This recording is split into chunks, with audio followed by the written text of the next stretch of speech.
Miriam myth. Bakit hindi isang Rodante Marcoleta ang isang Miriam Defensor Santiago? Noong 2025 midterm election season, naging usap-usapan ang isang advertisement ni Rodante Marcoleta. Doon, ipinosisyon niya ang sarili bilang ang male version ni Miriam Defensor Santiago. Parang sinasabi niya na iisang hulma lang sila, magkaibang katawan lang pero parehong tapang at talino. Sa unang tingin, mukhang cool ang branding. Sino ba naman ang hindi gustong maging susunod na Iron Lady of Asia?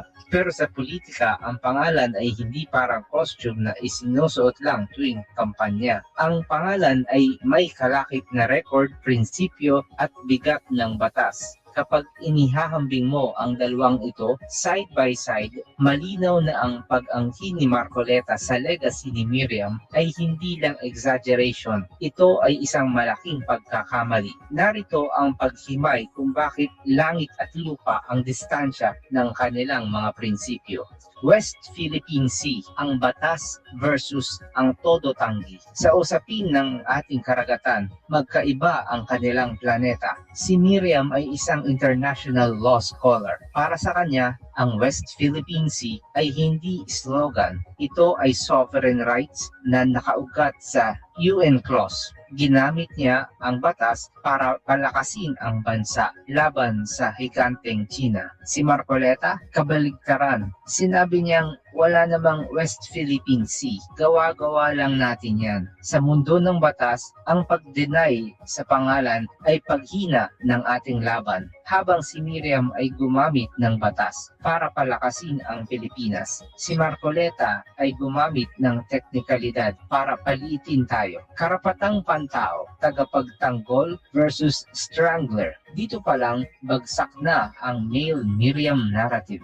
Si Miriam ay arkitekto ng mga batas para sa tao. Siya ang nasa likod ng Anti-Torture Act, Anti-Enforced Disappearance Act. Para sa kanya, ang Commission on Human Rights ay mahalaga para bantayan ang abuso ng gobyerno. Si Marcoleta naman ay nakilala sa pagmungkahi na bigyan ang CHR ng 1,000 pesos budget. Hindi iyon pagtitipid, iyon ay pagsakal sa isang institusyong nagbabantay sa ating kalayaan. Habang si Miriam ay naging judge sa International Criminal Court, si Marcoleta naman ang isa sa pinakamaingay na bumabatikos dito para protektahan ang mga kaalyado. Kalayaan sa pamamahayag, pagpapalawak versus pagsasara. Si Miriam ang sumulat ng Magna Carta for Philippine Internet Freedom. Gusto niyang tanggalin ang kulong sa libel at palawakin ang malayang pananalita. Ang tingin niya sa Bill of Rights ay panangga ng tao laban sa gobyerno. Si Marcoleta, siya ang naging mukha ng ABS-CBN shutdown. Ginamit niya ang batas hindi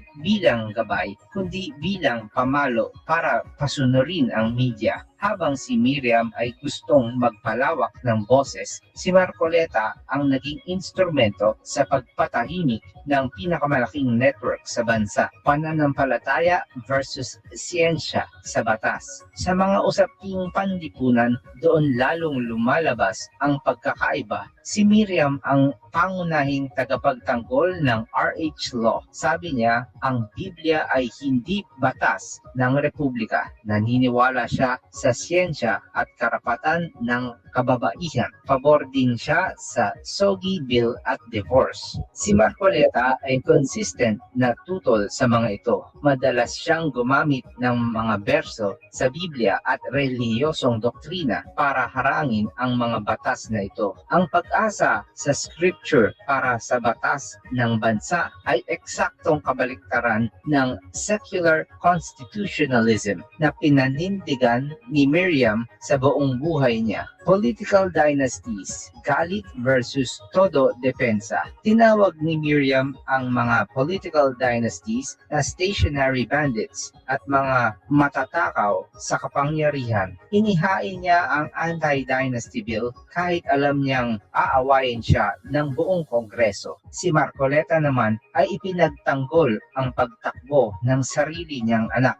Ang katwiran niya, nag-e-evolve lang daw ang dynasties mula lolo hanggang apo. Isang logic na siguradong pagtatawanan o kagalitan ni Miriam kung buhay pa siya. Para saan ba ang batas? Ito ang pinakamahalagang pagkakaiba ng dalawa. Para kay Miriam, ang batas ay panangga ng mahina at tali na pumipigil sa mga makapangyarihan para hindi sila mang-abuso.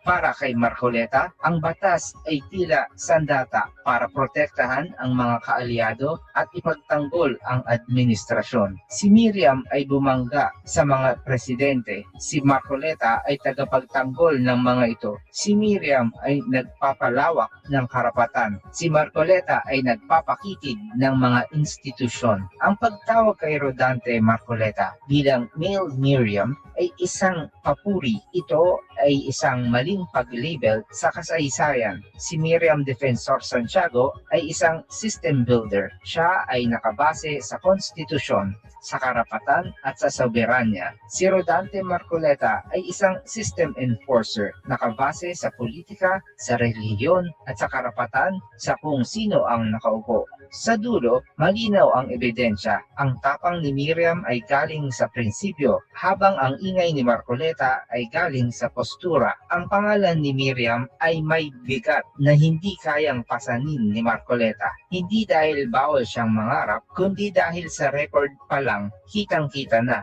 Magkaiba sila ng hulma at magkaiba sila ng pinagliling. Ang nakataya sa ating bukas, isang pagsusuri sa panganib ng pagkapangulo ni Sara Duterte. Sa kasaysayan ng ating bansa, ang pagpili ng lider ay hindi lamang tungkol sa pagpili ng taong uupo sa Malacanang. Ito ay tungkol sa kung anong uri ng lipunan ang gusto nating tirhan. Ngunit habang papalapit ang mga susunod na kabanata ng ating bansa, isang malaking katanungan ang bumabagabag sa isipan ng maraming mapanuring mamamayan. Ano ang mangyayari sa ating republika sa ilalim ng pagkapangulo ni Sara Duterte? Ang pangambang ito ay hindi bunga ng personal na galit o simpleng pamumulitika. Ito ay nakaugat sa mga aral ng ating kasaysayan, sa mga aksyong ipinamalas na sa publiko at sa panganib na pag-iipon ng kapangyarihan sa kamay ng isang lider na itinuturing ang pananakot bilang lakas. Kapag ang pundasyon ng ating mga institusyon ay nagsimulang gumuho dahil sa bigat ng isang otoritaryang pamumuno, ang buong bansa ang papasan ng parusa. Hindi natin may tatanggi na ang pag-angat ni Sara Duterte ay nakakabit sa matibay na hawak ng kanyang pamilya sa politika. Sa loob ng maraming dekada, ang Pilipinas ay pinahihirapan ng mga dinastiyang pampolitika. Ito ang sistemang mapatay sa tunay na kompetisyon at ginagawang pamana ang pamumuno sa halip na isang pribilehiyo na dapat pagtrabahuhan.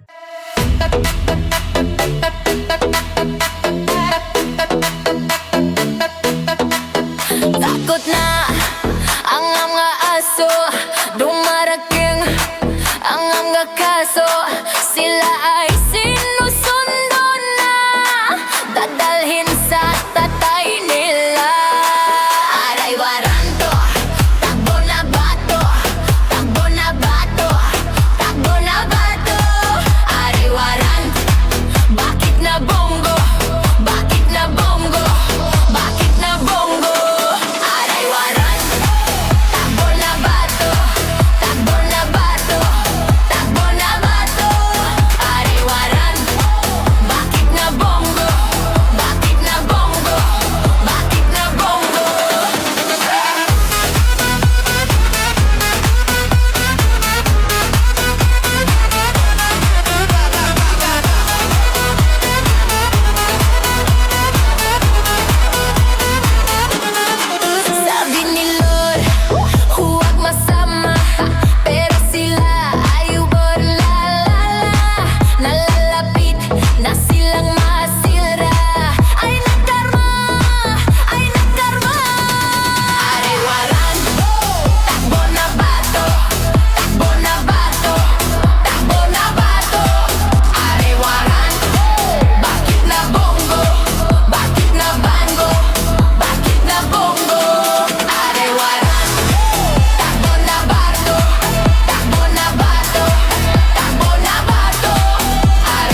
utak luga, de, stanga tanga, de, utak luga, de, stanga tanga, de, utak luga, de,